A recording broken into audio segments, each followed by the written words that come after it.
मंदिर जा रहे हो, लोटा भर जल चढ़ा रहे हो। लोग कहते हैं गुरुजी आप कहते हो कि अशोक सुंदरी वाली जगह पर जल चढ़ाओ, जलाधारी पर जल चढ़ाओ, शिवलिंग पर जल चढ़ाओ, ये चढ़ाने से इसका फल मिलता है। हम कहते चढ़ाकर देखिए, भोजन मुख से किया जाता है, पर कभी कभी शरीर में कष्ट हो जाता है तो डायरेक्ट नली डाली जाती है, उससे लिक्विड दिया जाता है। बोलो बोलो सही है कि गलत? कभी कभी वो नली मुख की जगह कहां से देते हैं? नाक से भी देते। कभी कभी वो नली नाक में भी डाली जाती है, शरीर में भोजन पहुंचाने के। जब बहुत जरूरी होता है तब नली नाक से लगाकर लिक्विड दिया जाता है, जिससे इसका शरीर वापिस काम करने लगे।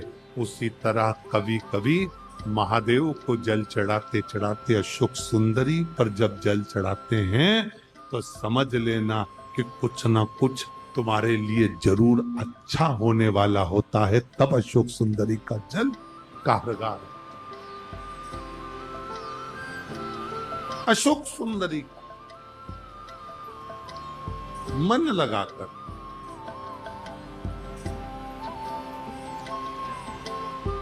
दिल लगा,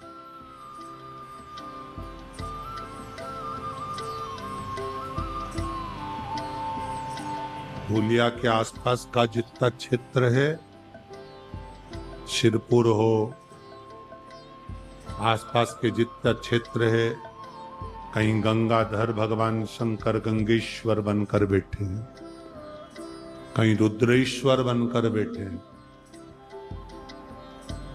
धूलिया के आसपास के क्षेत्र में जहां भ्रमण करोगे वहां कहीं ना कहीं एकांत में तुम्हें शिव जरूर मिलेंगे। कहीं पिपलेश्वर, कहीं गंगेश्वर, कहीं हाटकेश्वर के रूप में बाबा बैठा हो। भक्तों के कल्याण। लक्ष्मी जी का मन नहीं लगाता, घोड़े पर उनका ध्यान चलेगा। अश्व पर, अश्वमेध यज्ञ का अश्व एक क्षण के लिए बैकुंठ जाता है। अशोक सुंदरी पर चढ़ाया गया जल जब शिव जी पे चढ़ाते चढ़ाते जल को अशोक सुंदरी पर चढ़ा देते हैं तो वो जल पितरों के पास जरूर जाता है। जैसे अपने कोई कामना करते हैं, अपना कोई काम नहीं हो रहा, कोई प्रॉपर्टी अटक गई, कोई कार्य अटक गया, कोई पैसा अटक गया, कोई लक्ष्मी अटक गई, तो अपन 5 जगह पर जल चढ़ाना चालू कर देते हैं। कितनी जगह पर जल चढ़ाते हैं? 5 जगह। जब अपना कोई पैसा अटक जाता है, कोई कार्य अटक जाता है, कोई फाइल अटक जाती है, कोई काम नहीं होता, तो 5 जगह पर जल चढ़ाना प्रारंभ कर देते। पहला, ये शिवलिंग जलाधारी, बीच में अशोक सुंदरी का स्थान, 5 जगह पर हम जल चढ़ाना प्रारंभ कर देते जब कोई काम अटकता। पहला गणेश जी के स्थान, दूसरा षडानंद कार्तिकेय का स्थान, तीसरे नंबर पर अशोक सुंदरी का स्थान, चौथे नंबर पर जलाधारी के चारों तरफ, और 5वां शिवलिंग का स्थान।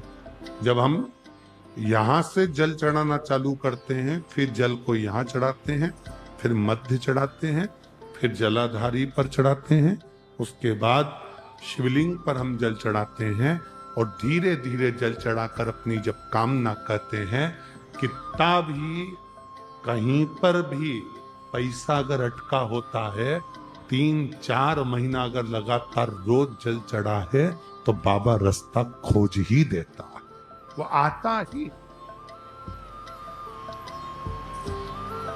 चाहे कोई कंपनी में अटक गया, कोई कहीं अटक गया, या कोई फाइल अटक गई, या कोई कार्य अटक गया, तो बाबा सुनता, निकालता। बस आपका विश्वास दृढ़ होना चाहिए, आपका भरोसा दृढ़।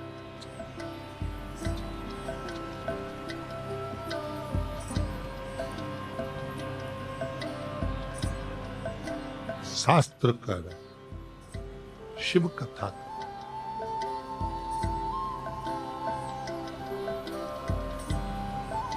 लक्ष्मी जी का ध्यान अश्वपद, घोड़े पर लक्ष्मी का ध्यान।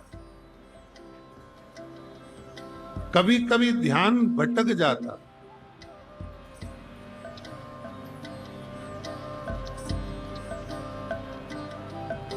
कभी कभी ध्यान भटक। देवराज नाम का ब्राह्मण चोरी का धन लेकर गया था, शंकर जी के मंदिर में पहुंच गया था। शंकर जी के मंदिर में कथा चल रही थी, हर हर महादेव लोग कह रहे थे। देवराज का मन नहीं लगा, सामान पर था और शरीर में जो ताप पड़ रहा था, शरीर में जो बुखार आ रहा था, ताप बढ़ रहा था, उस पर उसका शरीर में कष्ट बढ़ता है, कष्ट बढ़ता तो व्यक्ति की भूख समाप्त हो जाती। शरीर में जब बुखार बढ़ा, ताप बढ़ा, तो भूख समाप्त हो जाती है, भोजन समाप्त हो जाता है। और जब हमारे घर में पाप बढ़ता है तो भजन समाप्त हो जाता है, भगवान का नाम निकलना समाप्त हो। तुम्हारे घर में जब बहुएं भगवान को दिया ना लगाए, अगरबत्ती ना लगाए, सेवा ना करे, भगवान का भजन ना करे, घर के बच्चे, घर के बेटे बेटी, पोता पोती, पंती नाती जब भगवान को भजना बंद कर दें, संपदा बढ़ रही है, धन बढ़ रहा है, फैशन बढ़ रहा है, सब कुछ बढ़ा, पर भगवान का भजन कम हो गया, तो समझ लेना कि धन तो बढ़ा पर पाप ज्यादा हो गया, इसलिए भजन छूट गए। जिसके घर में भजन होता रहे तो समझ लेना तुम्हारे घर में पाप नहीं आ सकता, भजन का बल बढ़। पाप नहीं आ सकता, भजन का बल बड़ा है तुम्हारे यहां, तुम्हारी भक्ति बड़ी है, तुम्हारा विश्वास बड़ा है। अपने घर के छोटे छोटे बच्चों को यह सिखा दो कि एक लोटा जल लेकर महादेव के मंदिर तक जाए।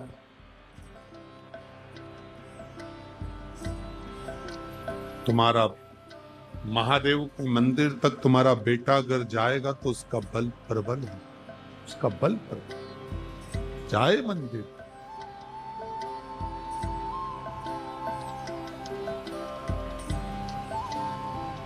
उसके भरोसे छोड़। एक माँ ने जैसे कहा ना कि मेरे बेटे के कान में गठान हो गई, डॉक्टर कह रहा है कि गलत हो सकती है, जांच होगी। उसने अपने बेटे को भगवान के भरोसे छोड़ दिया, छोड़ दो उसके भरोसे, दे दो उसके भरोसे। ये कोई साधारण सी पुराण नहीं, 24,000 श्लोक इस शिव महापुराण के अंतर्गत है। उसमें से अगर एक शब्द भी हमारी जिंदगी को संवार दे तो समझ लेना कि हमारा जीवन सार्थक है। एक शब्द भी।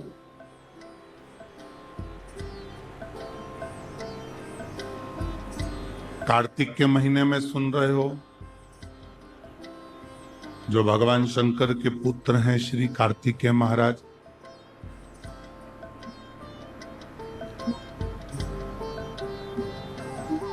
जिनका जन्म इस कार्तिक के महीने में हुआ है।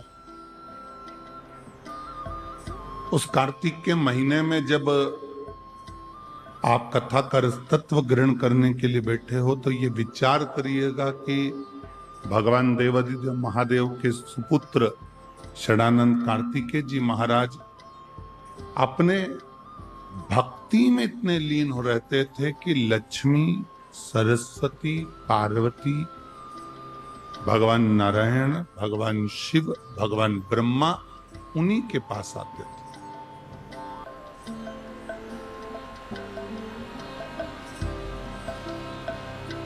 अगर कार्तिक के महीने में ये कथा आपको मिल रही है, कार्तिक के महीने में आप अगर शिव महापुराण की कथा को श्रवण कर रहे हो तो ये विचार करिएगा कि मेरे बाबा की कोई साधारण कृपा नहीं हुई है, धूलिया वालों पर दम से कृपा हुई है, इसलिए ये कथा यहाँ 5 दिन के लिए।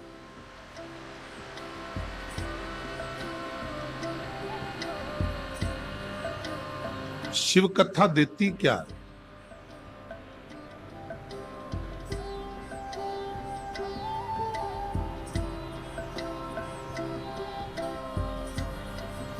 तो ये कहते हैं कि भगवान शंकर की भक्ति करने पर हमें मिलता क्या?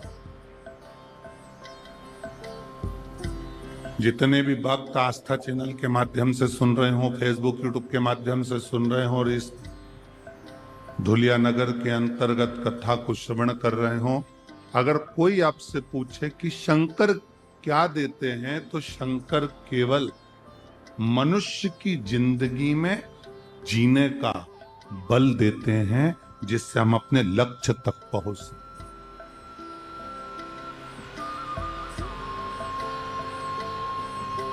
एक छोटी सी चाय की भी दुकान अगर आप खोलें तो ये विचार कर खोलना कि मैं अपना कर्म पूरा करूंगा, और जब कर्म पूरा करूंगा तो मुझे उसमें फल जरूर।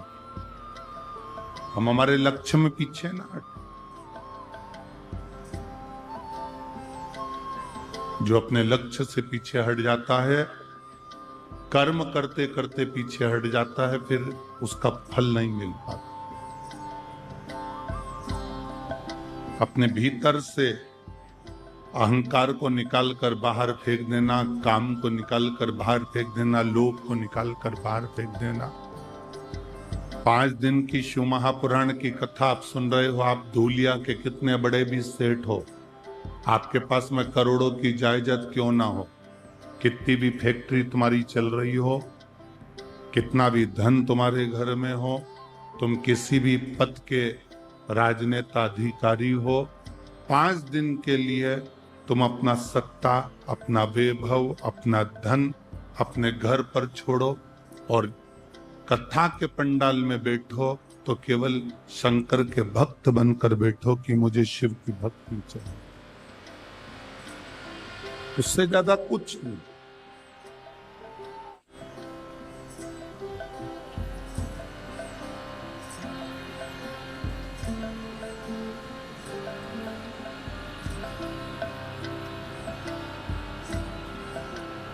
एक कंकर बाहर पड़ा हुआ है, तुम चल के जा रहे हो, चुभेगा,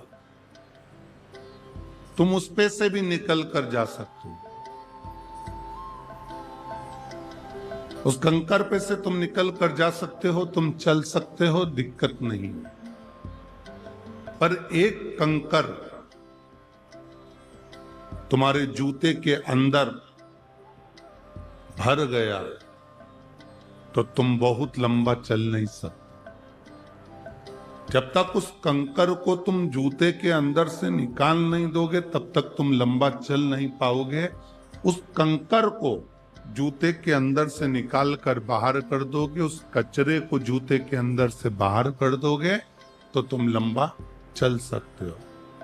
जिसके अंदर, जैसे जूते के अंदर कचरा है, कंकर है, तो लंबा नहीं चल सकते।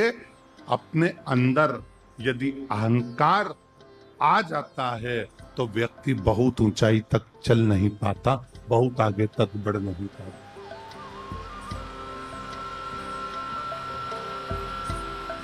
उसको बढ़ने के लिए, उसको चलने के लिए भीतर के अहंकार को, भीतर के लोभ को, भीतर की तृष्णा को, भीतर की आसक्ति को, भीतर की वासना को, भीतर के अहम को से निकालना।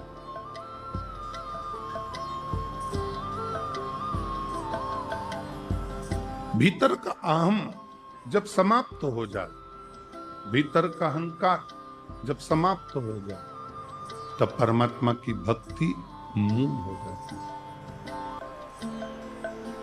महाराज, मैंने तेरे ही भरोसे।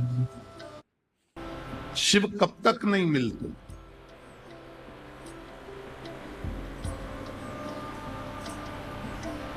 शिव कब तक नहीं मिलेंगे?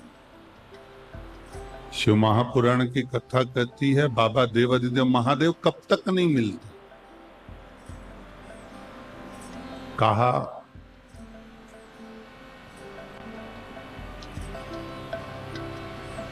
एक धोबी कपड़े को कब तक रगड़ता है, जब तक उसमें कोई दाग दिखता रहे। जब तक उसमें कोई दाग नजर आएगा, जब तक उसमें कोई दाग दिखेगा, तब तक धोबी कपड़े को घिसता रहे, धोता रहे।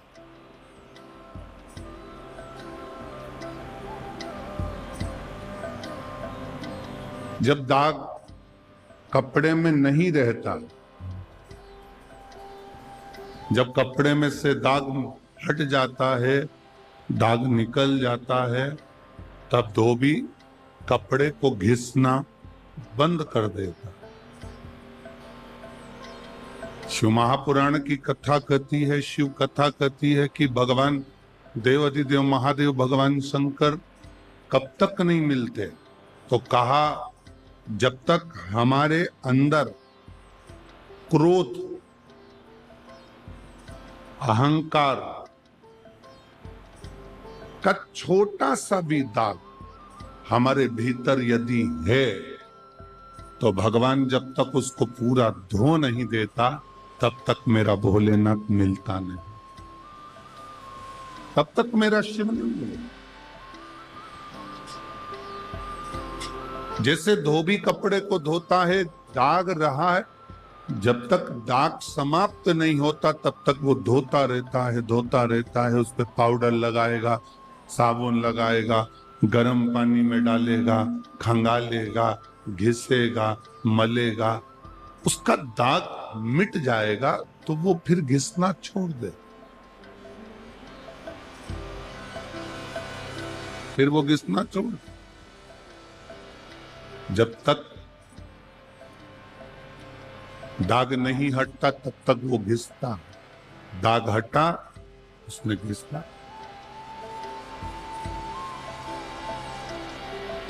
शिव भी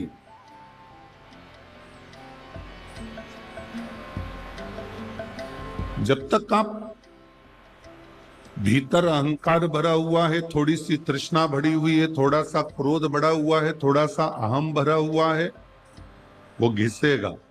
थोड़ा दुख आएगा, तकलीफ आएगा, कष्ट आएगा, तकलीफें आएंगी, थोड़ा दुख, थोड़ा कष्ट, थोड़ी तकलीफ जिंदगी में आएगी, पर घबराना नहीं है।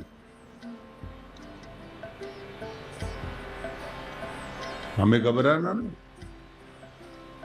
अरे मैंने तेरे ही भरोसे ओ बाबा